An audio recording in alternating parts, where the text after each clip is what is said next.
initiative qui tient tant à notre chef de l'État pour, assurer à chaque enfant un repas équilibré par jour est une initiative noble parce que à travers cette initiative, il s'agit effectivement de former le capital humain du futur. Il s'agit de pouvoir accélérer l'état nutritionnel et améliorer l'état nutritionnel des enfants.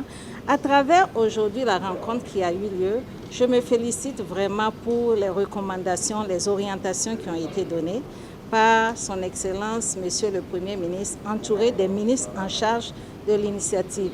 L'initiative est multidisciplinaire, elle est pluridimensionnelle, plurisectorielle. Elle a autour d'elle au moins 15 ministères pour sa mise en œuvre. La première phase, c'est cette phase qui commence aujourd'hui. Et vous avez vu que lors du lancement à Lemnoro, l'accent a beaucoup été mis sur des semences qu'on a remis à des producteurs. Ces semences-là rentrent en droite ligne avec la composante 1 et surtout la phase 1. Produire suffisamment pour qu'il y ait une disponibilité des produits. Et c'est ça justement la première phase de l'initiative, avant que, et pour la phase 2, qui prend en compte les autres composantes de l'initiative, on puisse continuer dans ce processus. Mais il faut déjà saluer le lancement de l'initiative et aujourd'hui la tenue du premier COS qui donne à la SP le quitus de pouvoir dérouler sa feuille de route et son PTBA.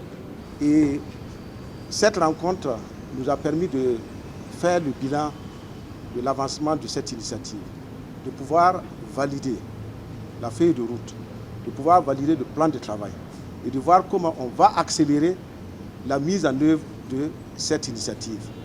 Parce que cette initiative va fédérer l'ensemble des initiatives qui se trouvent au niveau des différents ministères pour aller vers les cantines scolaires.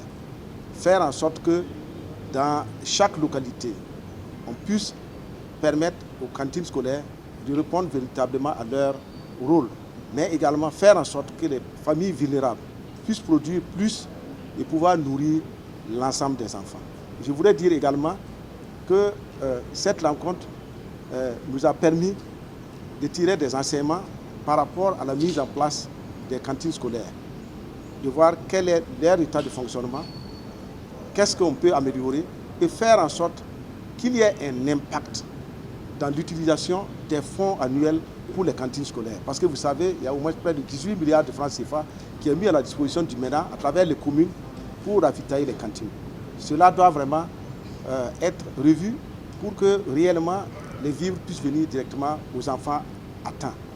C'est pour dire que cette initiative doit permettre à chaque ministère, que ce soit le ministère de l'Agriculture, qui va mettre en place des modèles agricoles, c'est-à-dire 10 modèles dans chaque commune, pour permettre que ce soit le ministère de l'élevage, qui va permettre le développement de l'élevage, et le ministère de l'Environnement, les produits forestiers non liés, tout ça va contribuer à pouvoir créer des repas équilibrés pour permettre aux enfants de se nourrir. Cela va se faire en étapes. D'abord, il y a la phase pilote. Nous avons 15 communes modèles qui doivent être accompagnés. À partir de ces communes-là, nous allons mettre en place toutes les initiatives et ça va nous permettre de tirer les enseignements. Et une fois qu'on a ces enseignements, on va passer la mise à l'échelle. Parce qu'il faut qu'on se concentre sur un périmètre avant maintenant d'aller de l'avant. C'est pour dire que cette initiative aujourd'hui est lancée et on doit l'opérationnaliser. Opérationnaliser, c'est quoi? C'est faire en sorte que le secrétariat permanent qui doit coordonner tout ça soit une structure légère qui va rapidement voir comment coordonner l'ensemble des activités, l'ensemble des actions au niveau des différents ministères pour que ça soit orienté vers cette initiative qui va permettre à chaque enfant en âge d'aller à l'école de pouvoir avoir un repas équilibré par jour.